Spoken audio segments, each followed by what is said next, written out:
लेकिन उस दिन अमीर ड्राइवर ने सीधे उसके सामने ढेर सारा पैसा फेंक दिया। तेल तक डलवाने के पैसे नहीं होने की वजह से माँ अंकल चुपचाप झुककर पैसे उठाने लगा। ये सब देखकर उसकी पत्नी वहाँ आई और ड्राइवर को जोरदार डांट लगाई। उसने पुलिस को फोन करने की धमकी भी दी। पुलिस का नाम सुनते ही वो बॉस घबरा गया, क्योंकि उसकी गाड़ी में एक बेहोश लड़की छिपी हुई थी। बॉस जल्दी से गाड़ी से उतरा और दरवाजा खोला। तभी उसकी पत्नी ने ड्राइवर को जोरदार लाते मारी, उसके बाल पकड़कर गाड़ी से बाहर खींच लिया और 2 जोरदार थप्पड़ जड़ दिए। पास खड़े माँ अंकल ये सब देखकर हैरान रह गए। फिर बॉस ने ड्राइवर से माँ अंकल से माफी मंगवाई। माँ अंकल ने देखा कि ये आदमी इतना शरीफ है तो उन्होंने भी बात को आगे नहीं बढ़ाया। उन्हें लगा कि ये बस एक साधारण सड़क हादसा था, लेकिन उन्हें नहीं पता था कि ये उनकी जिंदगी का सबसे बुरा सपना बनने वाला है। अगले दिन माँ अंकल हमेशा की तरह मार्केट में मछली बेचने गए। शाम को पत्नी ने मैसेज किया कि कब तक घर आएंगे। माँ अंकल ने कहा कि रास्ते में है, जल्दी पहुँच जाएंगे। ठीक उसी वक्त घर का डोरबेल बजा। उनकी पत्नी जीसू को कुछ गलत लगा। उसने दरवाजे के छेद से बाहर देखा तो एक काले कपड़ों वाला गुंडा खड़ा था। कुछ समझ पाती इससे पहले ही गुंडे ने दरवाजा तोड़ना शुरू कर दिया। ताला टूटते ही वो अंदर घुस आया। जीसू घबराकर बेडरूम में भागी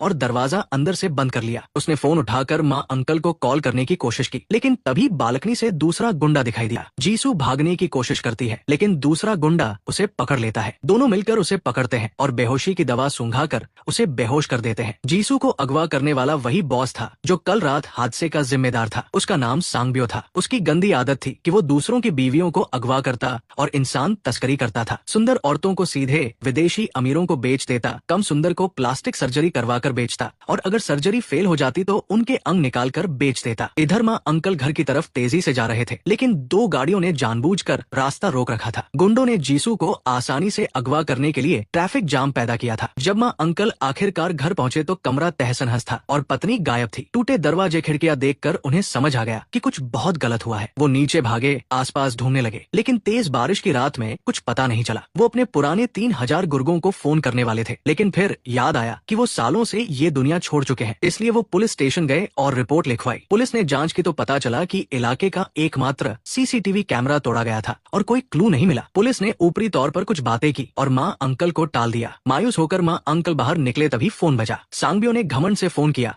और पत्नी की जान से खेलने की धमकी दी। कहा कि कुछ भी गलत कदम मत उठाना और उससे मिलने आना। सांगब्यो के दिए क्लू के आधार पर माँ कोरिया के किसी सी फूड मार्केट में एक बहुत बड़ा आदमी छिपा हुआ है। वो पूरे दिन मार्केट में मछली बेचता रहता है और बाहर वालों से कम ही मिलता जुलता है, क्योंकि ऐसा करने से कोई नहीं जान पाता कि वो कभी कोरिया का सबसे खतरनाक ब्लैक गैंग का बॉस था। अंडरवर्ल्ड में कोई उससे उलझने की हिम्मत नहीं करता था, क्योंकि जो लोग नहीं मानते थे वो अब इस दुनिया में नहीं है। वो वही शख्स है जिसने अपने हाथों से 3000 ज़ॉम्बीज़ को मार गिराया था। महेश्वर डोंगसिक यानी माँ अंकल अपनी पत्नी की खातिर गैंगस्टर की दुनिया छोड़कर छिपकर सी फूड मार्केट में केकड़े बेचने लगा। अब वो अपनी पुरानी